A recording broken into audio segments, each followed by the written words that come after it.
My son's fiancée, Scarlett, uninvited me from his wedding. Standing in my own living room, she offered me $60,000 to disappear, shamelessly using my unborn grandchild as bait.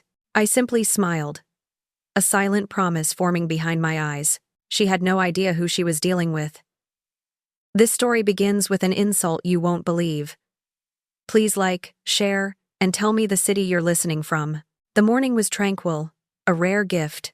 The aroma of freshly brewed coffee mingled with the faint scent of the jasmine blooming outside my kitchen window. I was lost in thought, anticipating the joyous chaos of my son Ethan's upcoming wedding. My only son, getting married. A bittersweet happiness filled me, as it does for any mother watching her child embark on their own journey. Then, the doorbell chimed, a sharp, insistent sound that shattered the peace. I opened the door to find Scarlett, Ethan's fiancée, standing on my porch. Her appearance was, as always, meticulously perfect. Sleek blonde hair, impeccably tailored clothes, and an expression that gave away nothing. There was a coolness about her, a detachment that always kept me slightly on edge, despite her frequent visits. Today, however, that coolness felt like a harbinger of frost. "Eleanor," she began, her voice smooth and devoid of warmth. "We need to talk." She stepped inside without waiting for an invitation, her heels clicking crisply on my polished wooden floor. My quiet home, a sanctuary of comfort and familiarity, instantly felt invaded. I led her to the living room, a space filled with family photos and memories, hoping that perhaps a change of scenery might soften her demeanor. It did not. She sat on my antique armchair, perfectly poised, her hands clasped in her lap. My heart began to thump with a strange premonition. "Eleanor," she repeated, her gaze direct, unflinching. "Ethan and I have made a decision." She paused, letting the words hang in the air, creating a heavy silence. "We've decided it would be best if you did not attend the wedding." The words landed like a physical blow. Uninvited. From my own son's wedding. The world spun for a moment, the colors in the room blurring around me. I tried to speak, but my throat had seized up. Betrayal, sharp and potent, pierced through my chest. My mind reeled, trying to reconcile her calm delivery with the sheer cruelty of her statement. My son. My only son. How could this be happening in my own home, a place where I had nurtured and loved him?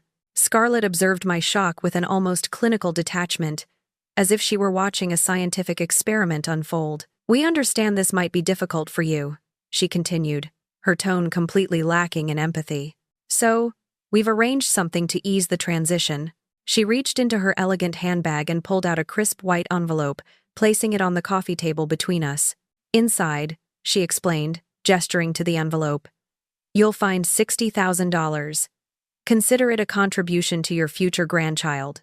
The mention of the money, casually tossed into the conversation, was offensive enough. But it was the word grandchild that truly struck me.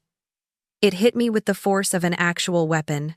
Scarlett wasn't just uninviting me, she was using the unborn child, my potential grandchild, as leverage, as a cruel bribe. It was a thinly veiled attempt to buy my silence, my absence, using the most precious connection I could ever hope for.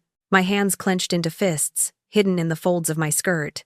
"Ethan would never agree to this," I managed to say, my voice a strained whisper, though I tried to inject it with conviction. I believed it. Deeply. My son, for all his occasional youthful thoughtlessness, possessed a fundamental kindness. This level of cold calculation felt utterly alien to his nature. Scarlett's lips curved into a faint, almost imperceptible smile. "Eleanor, we've discussed this extensively. Ethan feels it's time to address the toxic family dynamics that have always complicated his life. He believes this is the only way forward for us to build our own, healthy family unit." Toxic family dynamics. The phrase hung in the air, foreign and unnatural. It was a corporate buzzword, a therapy term, not the language Ethan used. Not my son's words. It sounded rehearsed, calculated. A red flag immediately unfurled in my mind, signaling something deeply amiss. "I need to speak to Ethan directly," I stated, my voice firmer now, a steel beginning to form beneath the shock. "This is a conversation I should be having with my son." Scarlett merely tilted her head slightly. "Ethan knew this conversation would be difficult, Eleanor. That's why he asked me to handle it. He prefers to avoid unnecessary confrontation, especially when emotions are running high." Her explanation, while plausible on the surface, did little to quell the rising tide of my suspicion. In fact, it amplified it.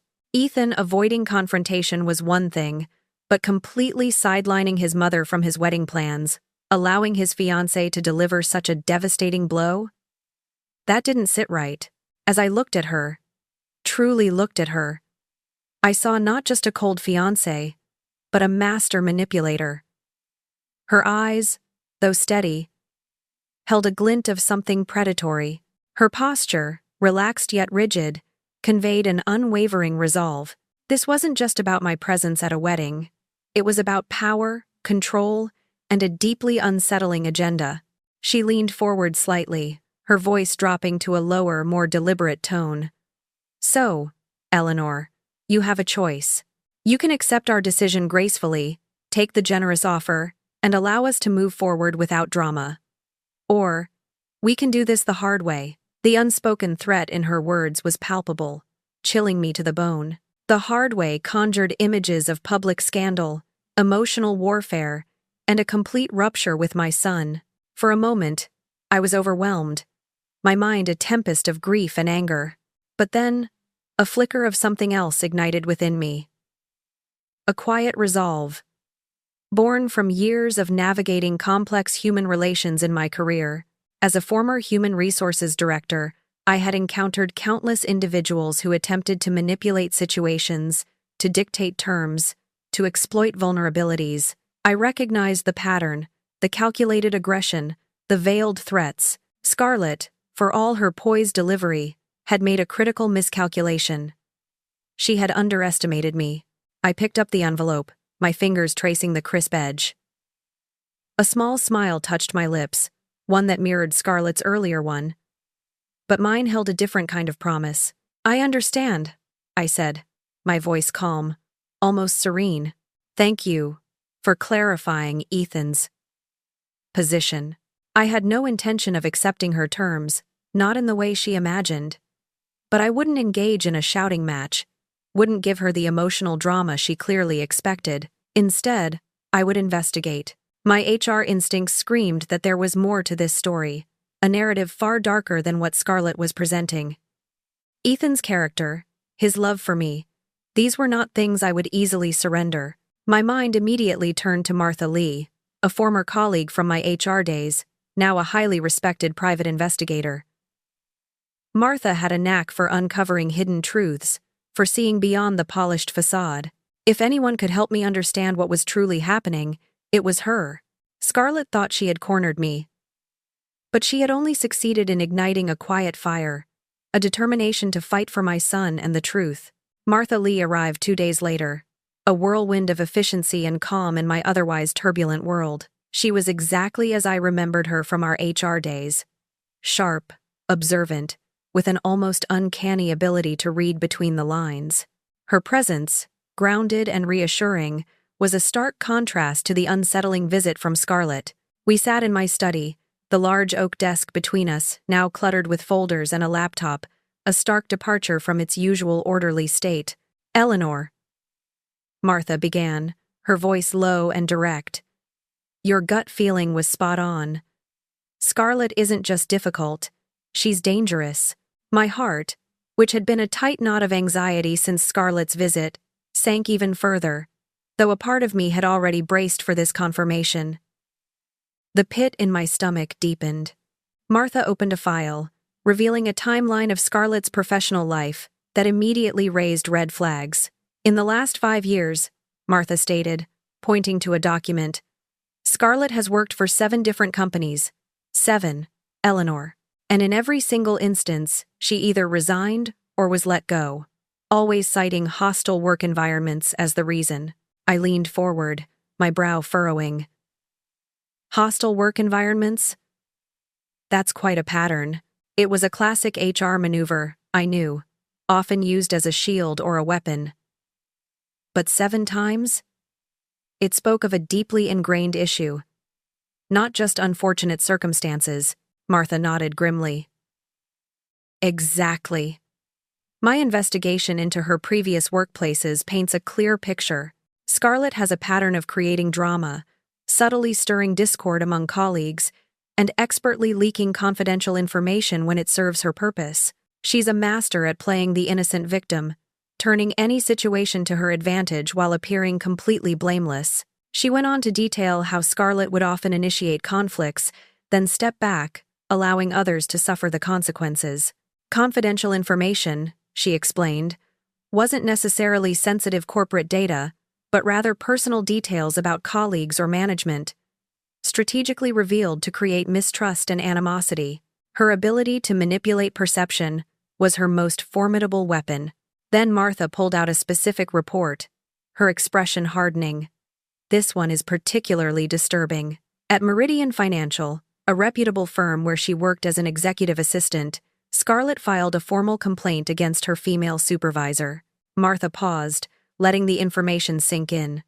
She accused her of sexual harassment. My breath caught in my throat. Sexual harassment? That's a serious accusation. I knew the devastating impact such a claim could have, regardless of its veracity. Indeed, Martha affirmed. The investigation dragged on for months. The supervisor, a woman with an impeccable record named Margaret, was put on administrative leave. Her career was essentially ruined, her reputation irrevocably stained. In the end, Scarlett resigned, claiming the environment had become too toxic for her to continue after Margaret was forced out. My sources indicate there was no substantial evidence to support Scarlett's claims. It was pure fabrication, designed to remove a perceived obstacle. A chill snaked down my spine. This wasn't just about protecting herself, it was about actively destroying others. The level of calculated malice was terrifying. She targets influential people, doesn't she? I asked, a dawning realization hitting me. People who could potentially pose a threat or stand in her way. Martha confirmed my suspicions. Precisely. She meticulously avoids leaving any clear legal trails, making it incredibly difficult to pin anything concrete on her. Her method is to erode trust, spread doubt, and neutralize anyone she perceives as a threat to her ascent or her control. But what Martha revealed next was even more unsettling, a fact that truly highlighted the depth of Scarlett's deception. Eleanor, Martha said, her voice dropping to a near whisper. I couldn't find any official records for Scarlett or for a Lily Evans, which appears to be a previous alias she used before the age of 25. I stared at her, dumbfounded. No records? None at all? It was almost impossible in our modern, interconnected world. A person couldn't just appear out of thin air. Birth certificate, school records, early employment history, medical records. Nothing. It's like she simply didn't exist before her mid-20s. And her story about her parents dying in a car accident? Also unverifiable. No death certificates, no accident reports that match her timeline or names. It's all a blank slate. A cold dread seeped into my bones. Scarlett wasn't just manipulative. She was a ghost, a meticulously crafted identity built on a foundation of lies. This wasn't merely about protecting herself, it was about concealing a past, perhaps a very dark one. Then, the conversation shifted to Ethan, bringing the terror closer to home. Based on everything I've seen, Martha stated, closing one of her folders. Scarlett has been systematically studying and manipulating Ethan for the past 2 years. Ever since they met. 2 years. 2 years of my son being slowly, imperceptibly drawn into this woman's web. It explained so much, yet horrified me to my core. She began by isolating him. Martha continued, opening another file, this one filled with screenshots and transcripts. Take his friends, Alex and Benjamin. They were his closest confidantes, always there for him. Scarlett systematically alienated them. She'd twist their innocent jokes into malicious insults, fabricating stories about them talking behind Ethan's back or being jealous of his career aspirations. I have screenshots of messages she sent to Ethan, subtly planting seeds of doubt, making him question their loyalty. I remembered Alex and Benjamin. Good boys, always supportive of Ethan. I'd noticed Ethan seeing less of them, attributing it to his busy work schedule and new relationship. Now, I understood it was far more sinister. She did the same with your neighbors, the Millers, Martha revealed. My heart ached. The Millers had lived next door for decades, practically family. Their children had grown up with Ethan. She convinced Ethan they were overly intrusive, gossiping about his choices, even suggesting they were trying to meddle in his relationship with her. My vision blurred slightly, a wave of despair washing over me. Scarlett had systematically dismantled Ethan's entire support network, isolating him from anyone who might see through her facade or offer him a different perspective. Martha then turned the laptop towards me, displaying a series of screenshots. My blood ran cold as I saw them. These were messages, posts, and conversations, subtly edited or taken out of context, where Scarlett had twisted my genuine motherly concern into something ugly. My worries about Ethan's long hours at work, my suggestions for a healthy diet, even my excitement about his future, were portrayed as controlling behavior, codependency, and an inability to let him lead his own life. She weaponized your love, Eleanor, Martha said softly, her eyes filled with sympathy. She painted you as the overbearing mother, the obstacle to his happiness and independence. My vision was hot with unshed tears. To see my deepest affections, my motherly instincts, distorted into something toxic was a searing pain. And then, it all clicked into place. The uninviting, the bribe, the mention of the grandchild, the initial joy I felt when Ethan had called me to tell me Scarlett was pregnant, his tone oddly apologetic rather than ecstatic, now made horrifying sense. It wasn't a happy announcement. It was another calculated move. The baby was another tool in her arsenal, a means to control Ethan, to solidify her hold, and to use against me. The $60,000 wasn't a contribution. It was hush money, an attempt to buy my silence and my absence, all under the guise of concern for the future grandchild. Scarlett had not merely wounded me. She had launched a full-scale assault on my life, on Ethan's life, and on the very fabric of our family. My grief, however, was quickly transforming into something colder, harder. This wasn't just about my pain anymore. This was about saving my son from a predator. The realization that Scarlett had systematically dismantled Ethan's relationships left me reeling. But Martha wasn't finished. She closed the laptop, her expression serious. There's one more thing, Eleanor. I checked all the major hospital systems and obstetrician offices within a 100-mile radius. There's no record of Scarlett, or Lily Evans, having any pregnancy-related medical appointments whatsoever. The words hung in the air, heavy and disorienting. No medical appointments? A cold, hard knot formed in my stomach, twisting with a sickening certainty. The possibility, grotesque and terrifying, dawned on me. The pregnancy. It was a lie, a fake. She's not pregnant? I whispered, the words barely audible. The betrayal, already a gaping wound, deepened into an abyss. The future grandchild, the very foundation of her bribe, was a cruel fabrication. Martha shook her head, her gaze full of sympathy. There are no lab results, no ultrasounds, no prenatal care registered under either name. My fists clenched, my knuckles white against my skirt. This was a new level of depravity. To use something so sacred, so profoundly hopeful, as a manipulative tool. It was monstrous. I need proof, I said, my voice gaining strength, a dangerous edge creeping into it. Undeniable proof. Something so concrete, so irrefutable, that Ethan cannot rationalize it away. He's so trusting, so loyal. He'll find an excuse for everything. Martha's expression grew somber. Eleanor, I understand your pain, but you need to understand the path you're considering. Confronting Ethan with this kind of information, especially about a fake pregnancy, could have irreversible consequences. It could shatter his trust in you, push him further into her arms. It might even backfire entirely. I looked at Martha, remembering countless instances from Ethan's childhood where he would defend a friend despite clear evidence against them, always finding the good, the underlying reason for their actions. His loyalty was a beautiful trait, but in this situation, it was a terrifying vulnerability. "She's destroying him, Martha," I said, the words heavy with conviction. "She's systematically dismantling his life, poisoning his relationships, and isolating him.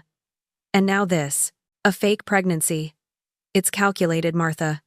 She's not just hurting me. She's ruining him from the inside out." A fierce, primal instinct rose within me, eclipsing the grief and the fear.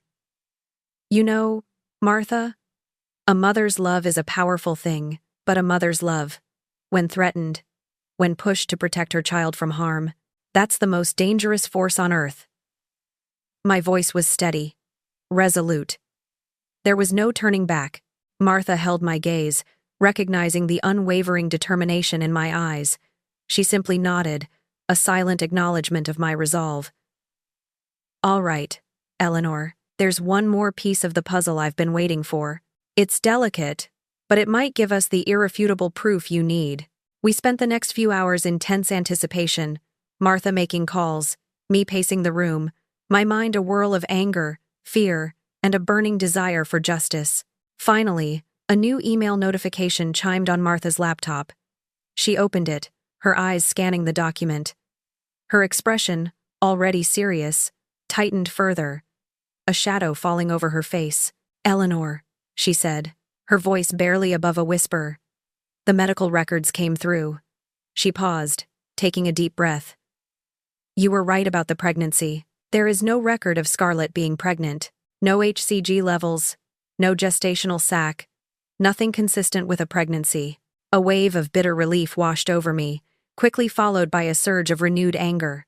The lying, the manipulation, it was all true. But then Martha continued, her voice heavy with reluctance. "But there's something else. Something far more disturbing. Her recent blood work.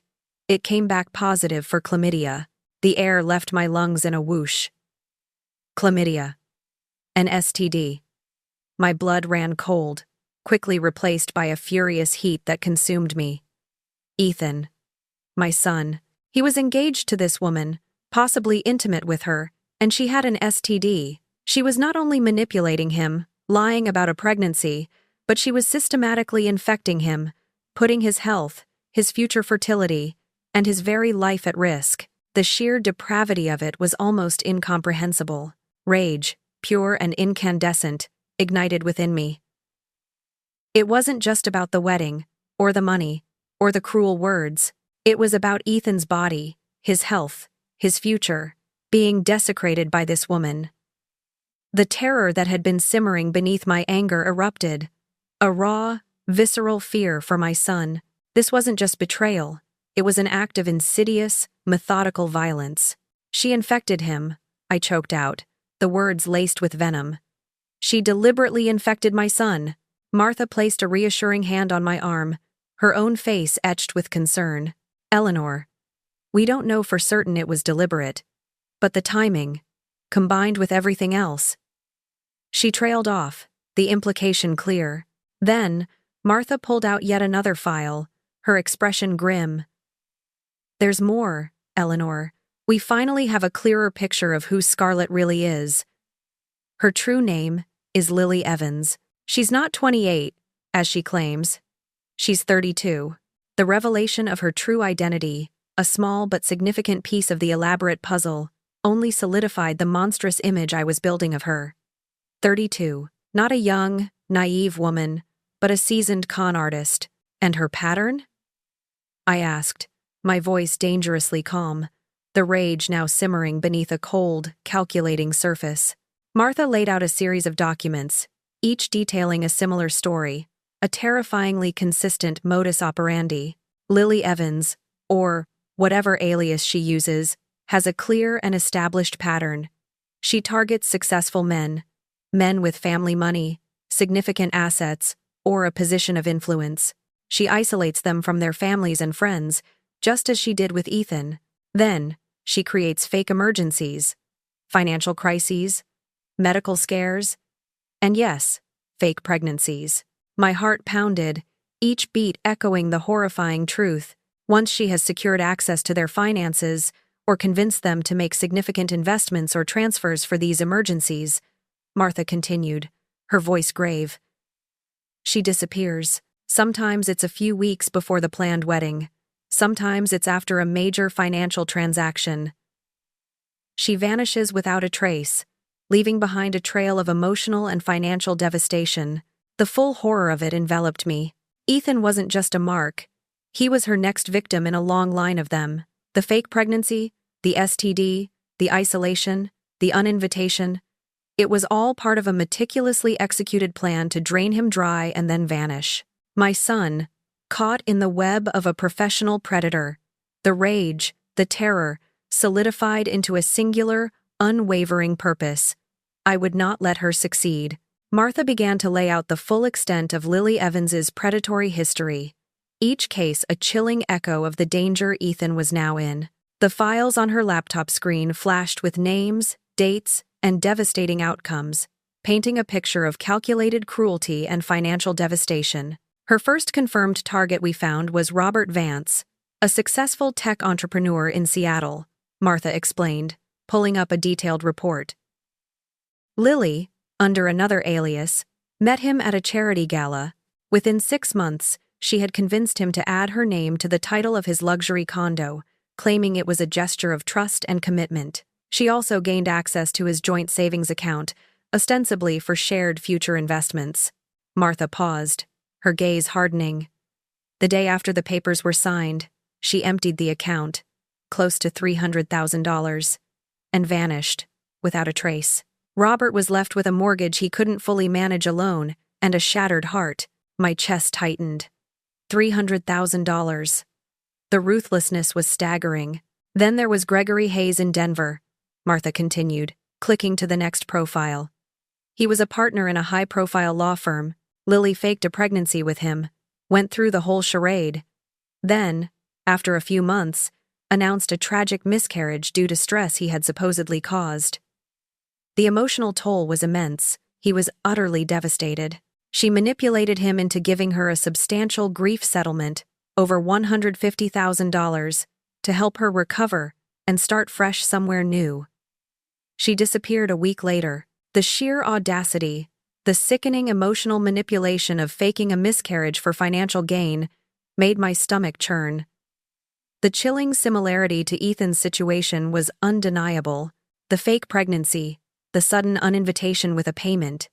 It was all part of her well-worn playbook. And finally, Peter Young in Portland, Martha concluded, bringing up the last case. He was the co-owner of an architectural firm. Lily actually married him. They had been together for about a year when she managed to convince him and his business partner to make a series of strategic investments in a fictitious offshore company she allegedly controlled. Over a period of 3 months, she systematically siphoned over $200,000 directly from the firm's accounts. She disappeared during a planned business trip, leaving Peter and his partner facing bankruptcy and a massive fraud investigation. I leaned back, my head spinning. Each story was a variations on a theme, a terrifying testament to Lily Evans's predatory genius. She targeted men who were successful, often emotionally vulnerable or trusting, and systematically stripped them of their assets, their relationships, and their sense of reality. Ethan wasn't just my son. He was her next mark, a carefully selected target in a meticulously executed scheme. And a particularly valuable one, I realized with a fresh wave of dread. His promising career, the significant equity in his home, and my own retirement savings, which I'd often discussed helping him with for a down payment on a larger family home once he married. All of it made him an irresistible target for someone like Lily. The fake pregnancy, I murmured, the words tasting like ash. It accelerates her timeline, doesn't it? Martha nodded gravely. Absolutely. It's a key trigger for her to finalize her exit strategy. It forces the issue, creates emotional pressure, and often provides a justification for a sudden departure or a demand for a large sum of money for the baby's future or grief support. A wave of desperate urgency washed over me. I had to tell Ethan. I had to rip him out of her clutches immediately. I have to tell him, Martha. Right now. I can't let her do this to him. But Martha held up a hand, her expression serious. Eleanor. Think. If you go to him now, with all of this, what do you think his reaction will be? She's systematically isolated him from everyone who cares about him. She's painted you as controlling, toxic. He's emotionally invested.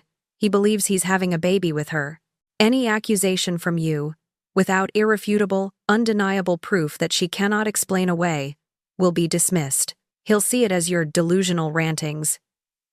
Exactly what she's conditioned him to expect. It will only push him further into her arms, solidify her narrative, and sever your relationship with him permanently. Her words were a cold splash of water, jarring me back to reality.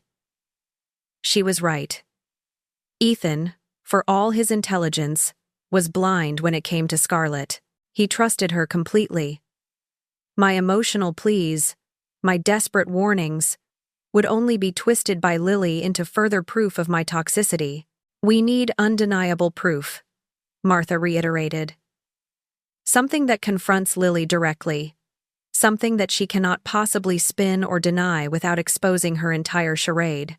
I closed my eyes, trying to think, to find some crack in the armor, some piece of evidence, anything. My mind raced, sifting through every interaction, every conversation I'd witnessed or been a part of. Then, a memory surfaced. A fleeting moment from 3 weeks ago, when I had visited Ethan at his house to drop off some homemade lasagna. He had been at work, so I'd let myself in with the spare key he'd given me years ago. Lily had been on the phone in the kitchen, her back to me, speaking in hushed, urgent tones. I had only caught fragments, assuming she was talking about wedding plans or work. But now, in the chilling light of Martha's revelations, those fragments coalesced into something terrifying. I remember something, I said, my eyes flying open, fixed on Martha.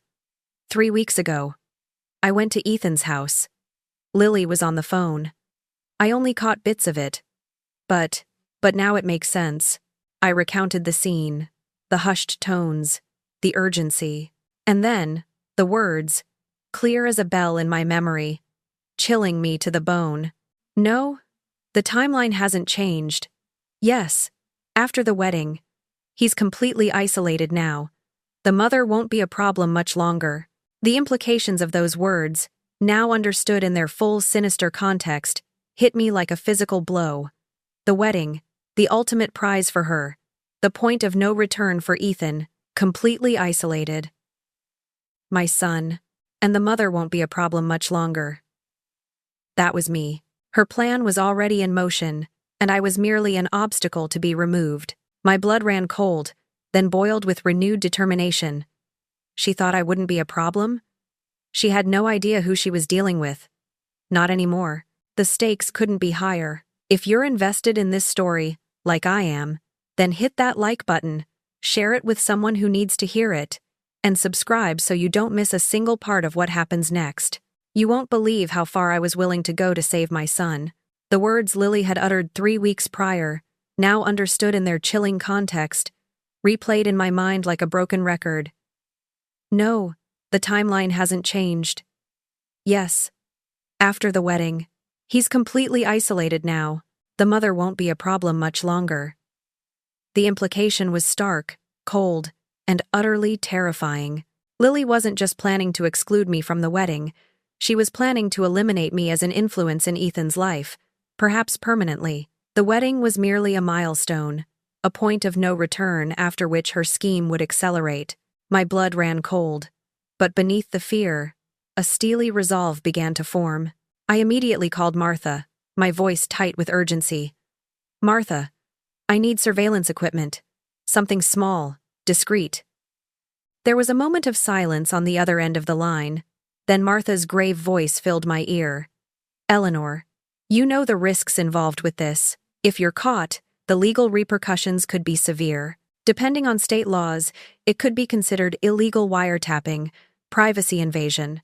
It could be spun against you, used to reinforce her narrative that you're unstable, unhinged. I knew the dangers. Every fiber of my being screamed at me to back down, to choose the safer path. But the image of Ethan, isolated, infected, and systematically stripped of everything he held dear, was a potent antidote to my fear. "I don't care about the risks, Martha," I said, my voice unwavering, betraying none of the tremor I felt deep within. "She is destroying my son's life, his health, his future. She thinks I won't be a problem. She's wrong. I will not stand by and watch her do this. I need proof, Martha. Something indisputable that she can't talk her way out of." Another long silence stretched between us, punctuated only by the distant sounds of Martha's office. I could almost hear her calculating, weighing the pros and cons, assessing the risk against my raw, desperate determination. Finally, she sighed. "All right, Eleanor.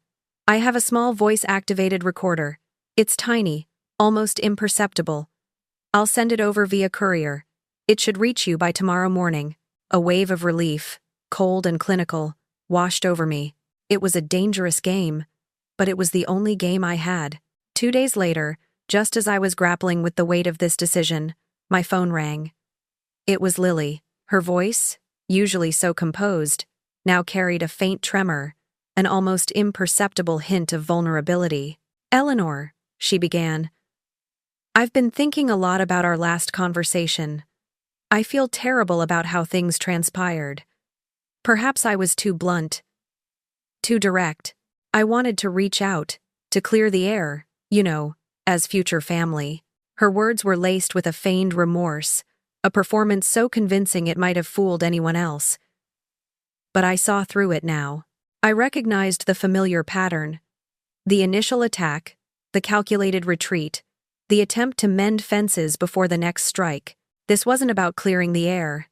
It was about neutralizing me, as her overheard phone call had ominously suggested. She wanted to meet, not for reconciliation, but to gauge my reaction, to ensure I was truly not a problem. "I appreciate that, Lily," I replied, my voice carefully modulated to convey a mixture of weariness and a hint of openness. It was a difficult conversation. Perhaps coffee would be good. "Wonderful," she chirped, a note of triumph barely masked beneath her conciliatory tone. "How about the daily grind downtown, on Tuesday at 2? It's usually quiet enough for a good chat." I knew the daily grind. It was bustling, usually filled with the ambient chatter of downtown workers and students. Perfect. The background noise would help mask any subtle sounds from a discreet recording device, and the public setting would ensure a degree of safety. "Tuesday at 2 sounds perfect," I agreed, a plan already forming in my mind. After the call, I immediately updated Martha. "She's making her move, isn't she?" I stated, rather than asked. "Yes," Martha confirmed, her voice grim. "She wants to consolidate her control before the wedding. To ensure you're completely out of the picture. This is her final act of neutralization before she executes her endgame." I gripped the phone tighter, my gaze drifting to the small, dark rectangle of the recording device lying on my bedside table. It felt impossibly heavy, a tangible representation of the burden of truth. "Well," I said, a surprising sense of calm settling over me. "She thinks she's going to neutralize me, but I plan to neutralize her first." Even as I said the words, I was surprised by the conviction in my own voice. The frightened mother was giving way to something else entirely. The next 2 nights were sleepless. I meticulously planned every detail, every possible scenario. I thought about what I needed her to confess, what keywords I needed to elicit, what emotional buttons I might need to push. I practiced my responses, rehearsed my poker face in the mirror. The tiny recorder felt like a lead weight in my pocket, a silent witness to the immense gamble I was about to take. As dawn broke on Tuesday morning, painting my bedroom in soft hues of orange and pink, I felt a strange mixture of terror and exhilaration. There was no turning back now.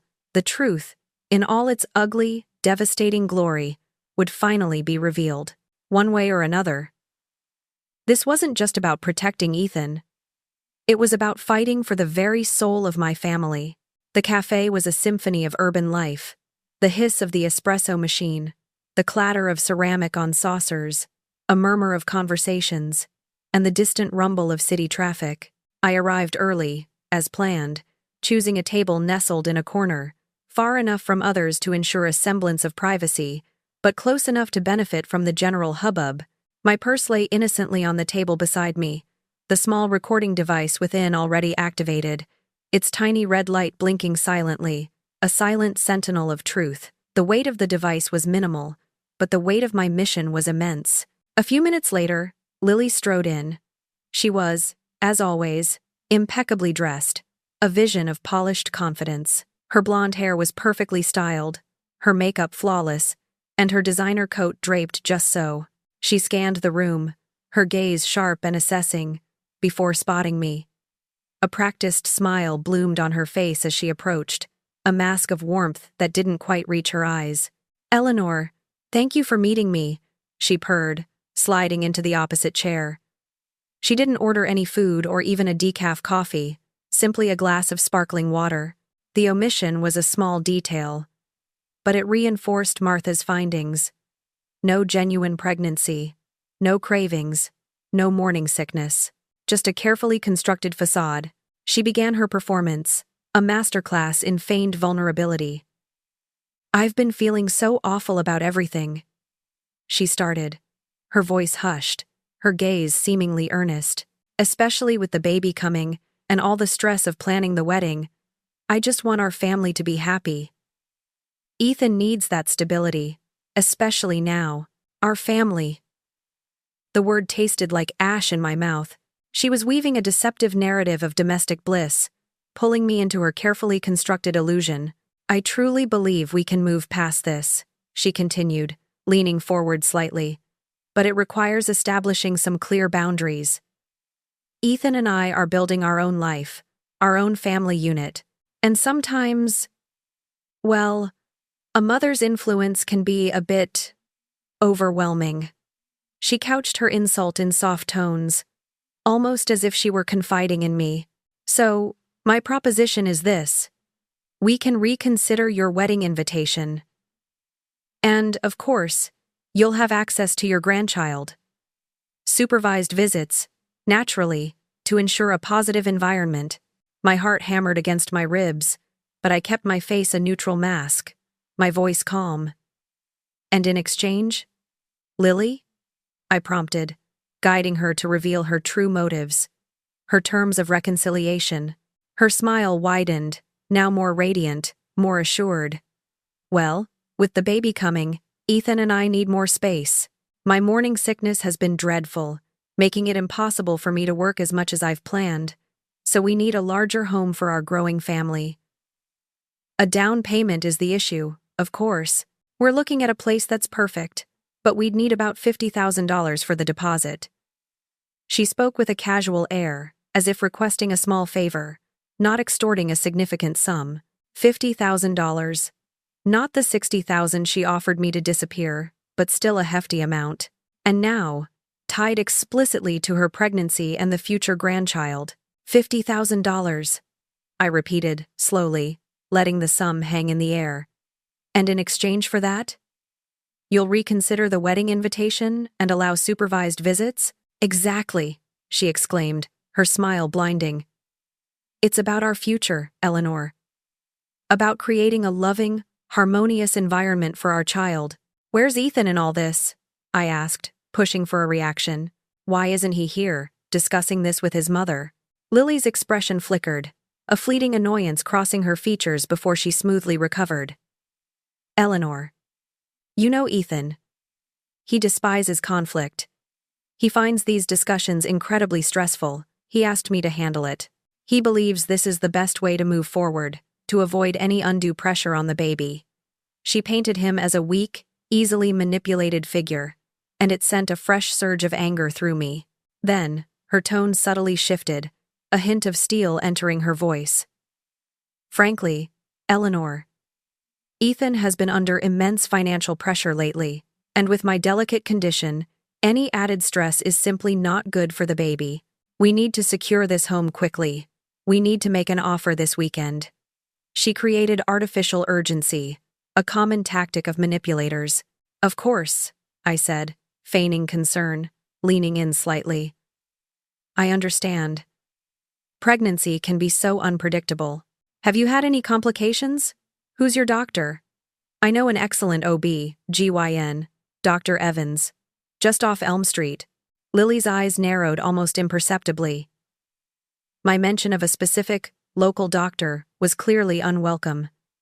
No complications, thank goodness, she said quickly, her tone sharper now. My doctor is Dr. Miller, on 5th Street. Very private, very discreet. A lie. I knew for a fact there was no medical office or clinic of any kind on 5th Street, which was primarily a residential street with a few small boutiques. She was improvising. Poorly. That's wonderful, I said, my voice sweet. This was a crucial point, a direct challenge to her fake pregnancy. Lily waved a dismissive hand. Oh, we're being extremely cautious. My doctor believes in minimal exposure, especially in the early stages. We haven't even decided if we want to share the pictures widely, given how sensitive these things can be. Another flimsy excuse, another evasion. I pretended to consider her proposition for a long moment, my gaze fixed on my coffee cup. So, I began, reiterating her deal to ensure the recorder captured every detail. $50,000 for the down payment, and then you'll reconsider the wedding invitation and I'll have supervised visits with my grandchild. Is that correct? That's the generous offer. Yes, she confirmed, a triumphant gleam in her eyes. She thought she had me. And what? I asked, my voice dropping to a near whisper. If I can't provide that money? Lily? Her radiant smile vanished instantly, replaced by a cold, hard sneer. The mask dropped completely, revealing the predator beneath. Then, Eleanor, she said, her voice dripping with venom, you will have very limited contact with the baby. Ethan has already agreed to protect our child from negative influences, and frankly, your constant negativity and inability to support his new family would be considered just that. The threat was clear. Pay up or be completely cut out, alienated forever. The recorder in my purse, a silent witness, had captured it all. Her casual extortion, her lies, her cruel leverage. It was all there. Undeniable. The trap was sprung. After the cafe meeting, a strange calm settled over me. The initial rage and terror had given way to a focused, almost clinical determination. I had the evidence. Lily's own words, recorded and undeniable, laid bare her scheme of extortion, her lies about the pregnancy, and her sinister intentions. I listened to the recording countless times, not out of morbid fascination, but to steel my resolve, to imprint every inflection of her manipulative voice into my memory. It was clear now that her plan extended far beyond just the money. It was about complete isolation, absolute control over Ethan's life, and severing his ties with anyone who truly cared for him. The wedding wasn't just a ceremony. It was the final lock on his cage. With 5 days remaining until the wedding, I worked tirelessly with Martha, refining our strategy. The information she had gathered, combined with my recording, formed an ironclad case. We meticulously organized every piece of evidence onto a tablet, creating a presentation designed to expose Lily's deception in the most impactful way possible. This wasn't just about stopping a wedding, it was about tearing down a meticulously crafted illusion. The morning of the wedding dawned bright and clear, mocking the storm brewing within me. The Grand View Ballroom, an opulent venue famed for its lavish ceremonies, shimmered under the morning sun. Inside, guests were already beginning to fill the ornate chairs, a murmur of excited chatter filling the air. 13 minutes before the ceremony was set to begin, I walked through the grand double doors. I was dressed simply, in a dark suit, a stark contrast to the celebratory attire of the other guests. The tablet, a deceptively innocent rectangle of glass and metal, was clutched firmly in my hand. It contained not only the cafe recording and Lily's true identity, but also the damning medical records, documentation of her past victims, and a new, crucial set of photographs Martha had acquired just yesterday. These images depicted Lily, not with Ethan, but intimately with a man named Daniel Price, a married pharmaceutical representative. They confirmed her infidelity, her double life, and the cynical contempt with which she regarded Ethan.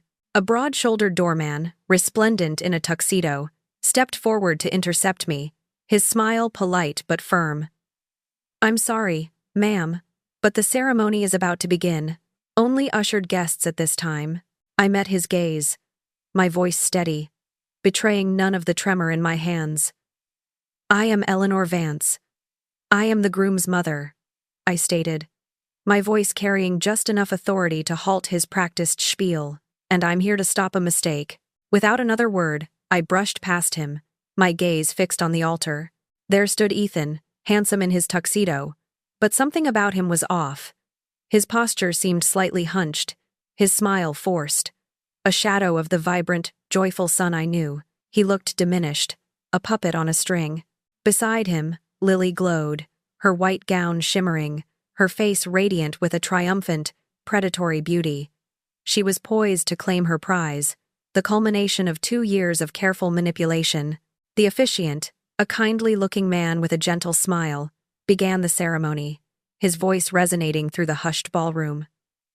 The familiar rituals unfolded, the readings, the vows. Then, he reached the pivotal moment, his voice rising slightly as he addressed the assembled guests. "If anyone has a reason why these two should not be wed," he intoned, his gaze sweeping across the room, "speak now, or forever. Hold your peace." The words hung in the air, thick with unspoken meaning. This was it. My heart pounded, but my steps were steady as I began to walk down the aisle, the click of my heels echoing in the sudden silence. Every eye in the ballroom turned towards me. I reached the front, just a few feet from the altar, and looked directly at my son. His eyes, wide with disbelief and horror, met mine. Then, I turned my gaze to Lily, whose radiant smile had begun to falter, replaced by a flicker of confusion, then dawning dread. "I do," I declared, my voice clear and firm, cutting through the stunned silence. Chaos erupted. A gasp rippled through the guests. Ethan's face drained of all color, turning ashen. Lily's composure shattered, her eyes flashing with a raw, unbridled rage, her triumphant grin twisted into a grotesque snarl.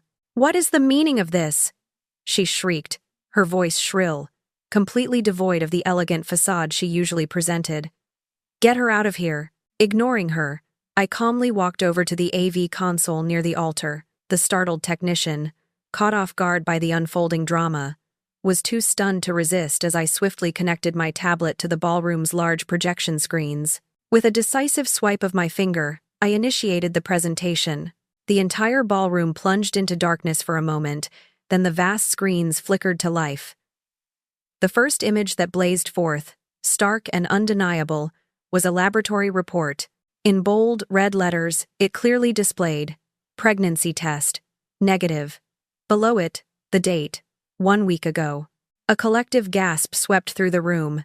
Ethan stumbled, gripping the altar for support, his eyes fixed on the screen, a look of profound betrayal slowly dawning on his face. Lily, meanwhile, let out a guttural scream, a sound of pure fury. "She's lying. It's a lie. Your bride isn't pregnant." "Ethan," I announced, my voice cutting through Lily's hysterical denials. "She never was." Before Lily could launch into another tirade, I clicked to the next slide. This was a screenshot from my phone, showing the Google Maps search for Dr. Miller, 5th Street. The result? No results found. A simple, yet devastating, visual confirmation of her lie. The screen then transitioned to a series of photographs, carefully curated by Martha. The first showed Lily, laughing, her arm wrapped around a man who was definitively not Ethan, their faces close, intimate. The next was them holding hands, walking into a secluded restaurant, and the one after that, an undeniable kiss in a dimly lit parking lot. The man was Daniel Price, the married pharmaceutical rep. The proof of her infidelity, her double life, was now laid bare for everyone to see, projected larger than life.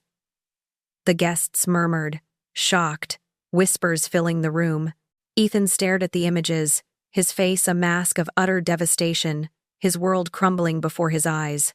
Lily, pale with fury, lunged forward, screaming, "You bitch! I'll kill you!" But it was too late. The truth was out. A collective murmur swept through the Grandview ballroom, followed by a flurry of activity as cell phones were pulled out, their screens lighting up, capturing every agonizing moment. The guests, initially stunned, were now actively documenting the unraveling drama. Ethan stood at the altar, rooted to the spot, his face a horrifying canvas of disbelief, horror, and a crushing, dawning comprehension. The rosy glow of the wedding day had been replaced by the harsh glare of reality. Lily, however, was past all pretense. Her face was contorted with a raw, ugly rage, her voice a piercing shriek that echoed off the high ceilings. "Those photos are fake! She's lying! She's always been jealous of me!" she screamed, pointing a trembling, accusatory finger at me. "She's a crazy, obsessive mother." "Her name isn't Lily," I stated, my voice cutting through her hysteria, my words resonating with clarity. "It's Lily Evans. She's not 28, she's 32. And Ethan is not her first victim." I clicked the remote.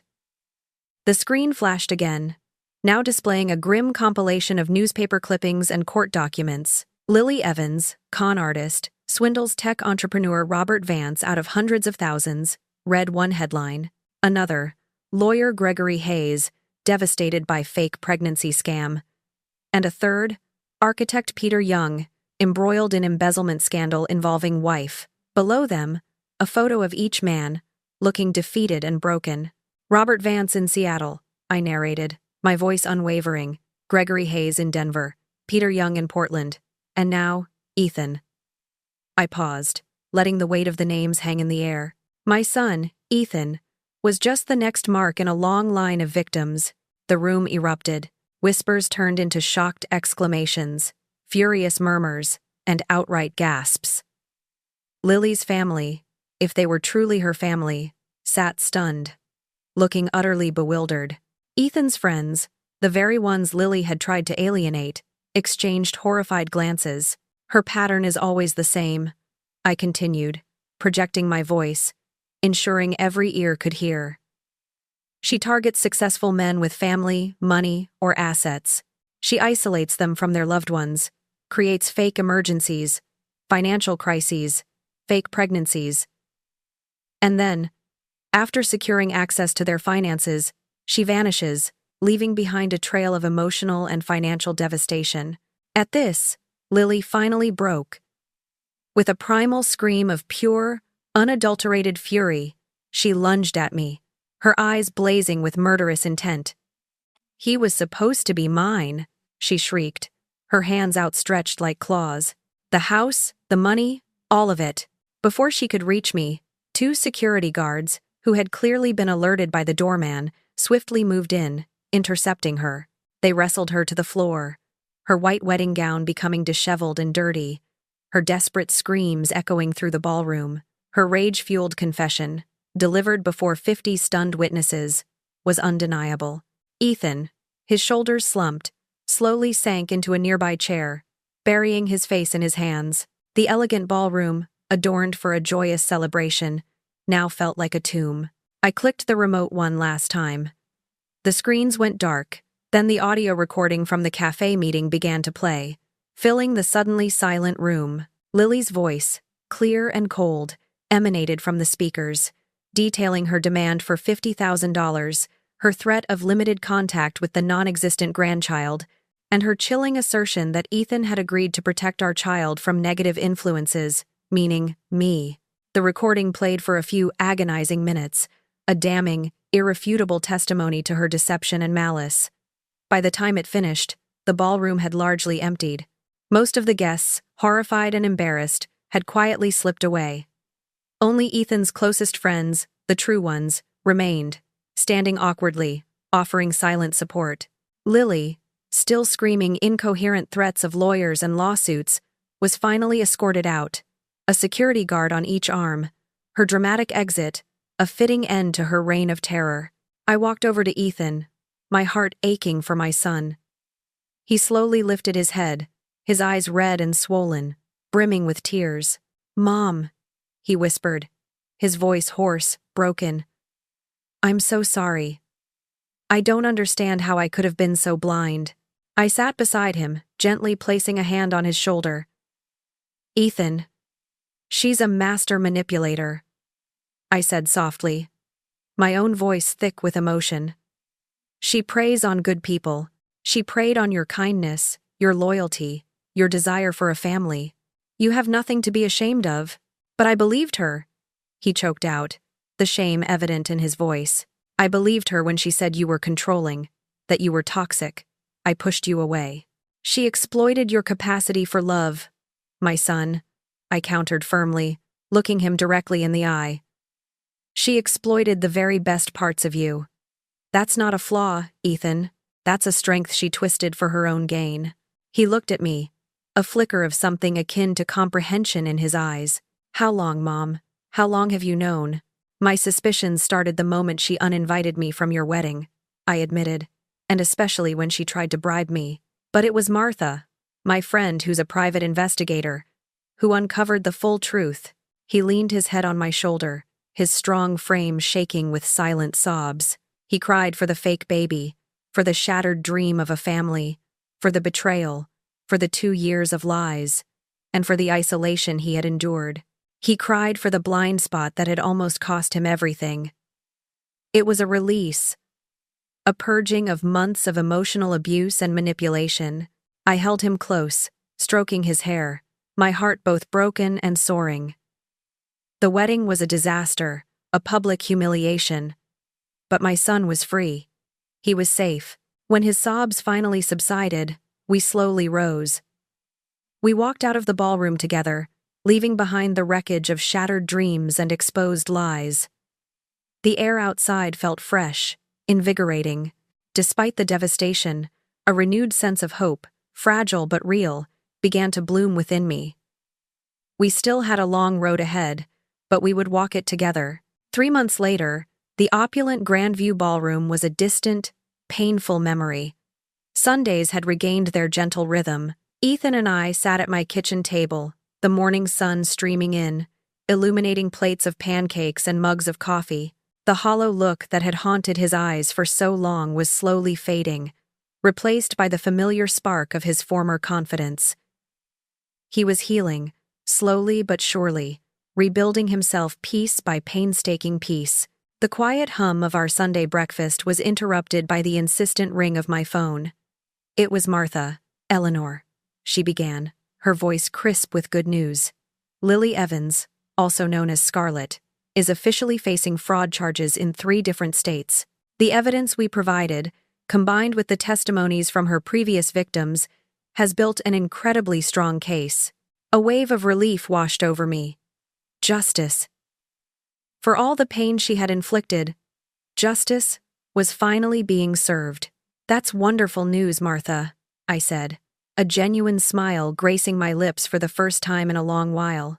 I shared the news with Ethan, whose face broke into a relieved smile. "Funny you mention that, Mom," he said, taking a sip of his coffee. "Gregory Hayes, one of her victims from Denver, called me yesterday. He found my contact information through the police. He wanted to thank us. Apparently, Lily tried to manipulate him again, shortly after the wedding, but the news of her exposure saved him from falling back into her trap." My heart swelled, not just for Gregory, but for Ethan. He was actively connecting with others, taking responsibility, turning his pain outwards to help. "You know, Mom," Ethan continued, his eyes alight with a newfound purpose, "this whole experience, it's been horrific. But it's also shown me something. There are so many people out there who are vulnerable, just like I was, to these kinds of scams. What if we started a foundation, something to help victims of romantic fraud, to provide resources, support, a safe space for them to heal and rebuild?" He looked at me, a question in his eyes, but also a fierce determination. I stared at my son, witnessing his transformation from a broken victim to a visionary leader. This was the Ethan I knew, the compassionate, driven young man who had always sought to make a difference.